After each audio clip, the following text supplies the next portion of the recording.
Hey, so the UEFA Euro 2020 championships, the European championships, that's just the abbreviated version, has been taking place over the past week and a half or so.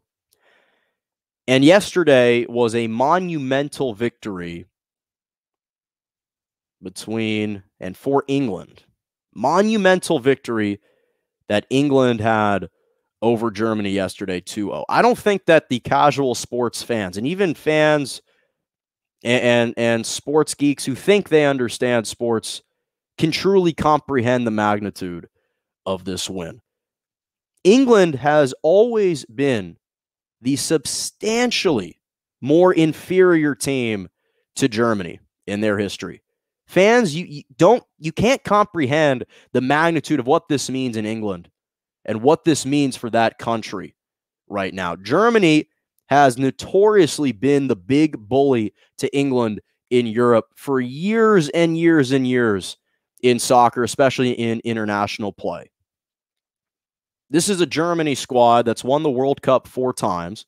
They've won the European Championship 3 times in 1972, 1980, and 1996. And they've beaten England. Germany has beaten England in the World Cup and the European Championships 4 times. Once, most prominently, in 1996 in the European Championship semifinal, where the manager of England was actually the most to blame for the loss. Their manager, Gareth Southgate, was the one who in 1996, when Germany and England were tied 5-5 in the European Championship semifinal, it was a world international semifinal of the European Championship, 5-5 after regulation, after stoppage time. The game goes to penalty kicks. And the manager for England right now, Gareth Southgate, missed a penalty kick that lost England a chance to advance to the European Championship. That's the backdrop. In the history of England and Germany, this is the first time in their fiercest rivalry that England has beaten Germany in the knockout round. Ever. Since, I shouldn't say ever, but I should say since they won the World Cup in 1966. That was the last time. That was the last time that England was able to achieve this. And Germany has inflicted so much psychological trauma on England in soccer over the years. This is through, you can look at the David Beckham era, you can look at the Wayne Rooney, the Steven Gerrard, the Frank Lampard, the Ashley Cole era of England football. One of the best teams comprised of individual talent were those guys. And they lost all those years. They lost in 1970. They lost in 1990. They lost in 1996. They lost to them in 2010. And this game has a funny way and almost a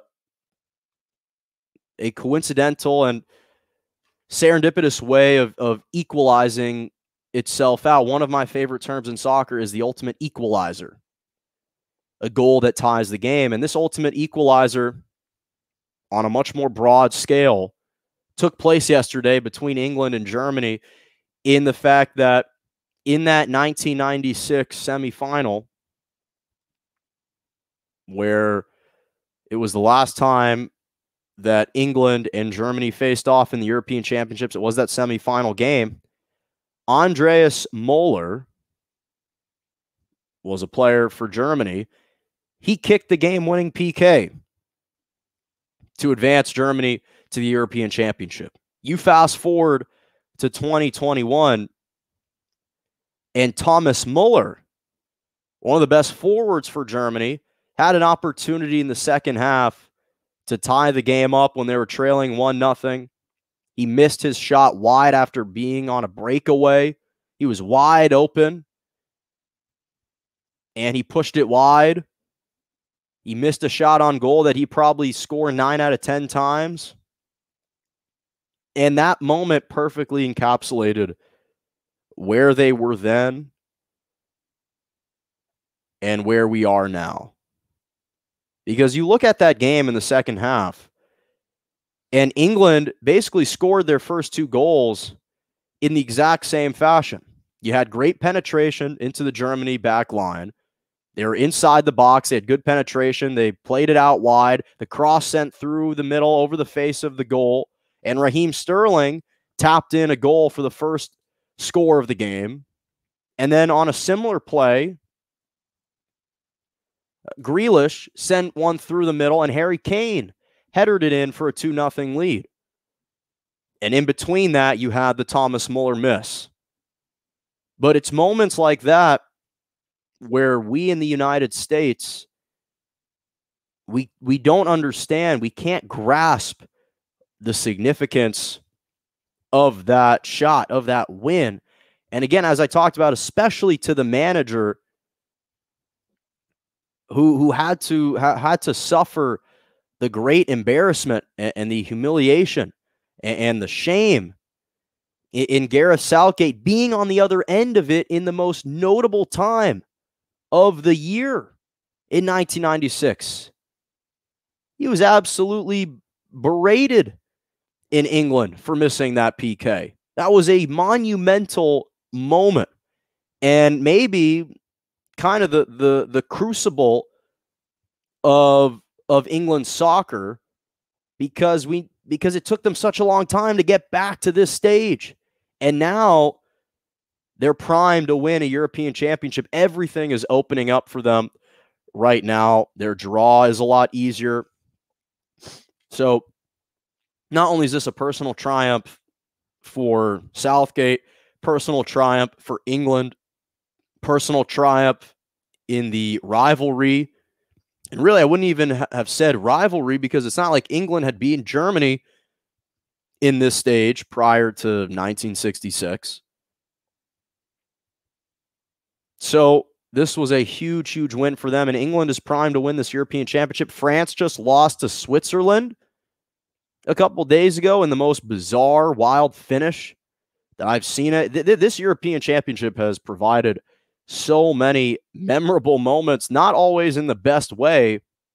You have France, who loses to Switzerland. They're up 3-1, entering the 80th minute of play, and they give up 2 goals in the final 10 minutes and stoppage time. Then it's tied through the extra time period. And then in PKs, in the penalty shootout, the guy that I've dubbed, and most guys now have dubbed, perhaps the next best player in soccer, and maybe the next greatest to ever do it in the sport, in Kylian Mbappe, he has his penalty kicked, blocked, and denied. Had it pushed wide, that would have kept this game alive for France, and they lost somehow to Switzerland yesterday. And then you have Spain and Croatia, where at first Spain, their goalkeeper just lets a ball literally go through their foot behind them into the net for a goal against Croatia. So this was just a wild, it's been a wild tournament so far, but a huge shout out and congratulations to England. That is an historic win, along with a monumental victory for a country that desperately needed a win in soccer, not only over Germany, but because the last time that England really had been relevant, I know that technically they reached the World Cup semifinals in 2018, but if you really evaluate that World Cup run, they didn't face anyone good until they faced Croatia in the semifinal, and then they lost that game. So it was hard to really judge this England team as extremely. It was hard to judge this team as a complete team, as a really good team, because in that World Cup, they didn't face anyone really talented. They didn't face an elite nation until they faced Croatia in the semifinal, and then they lost.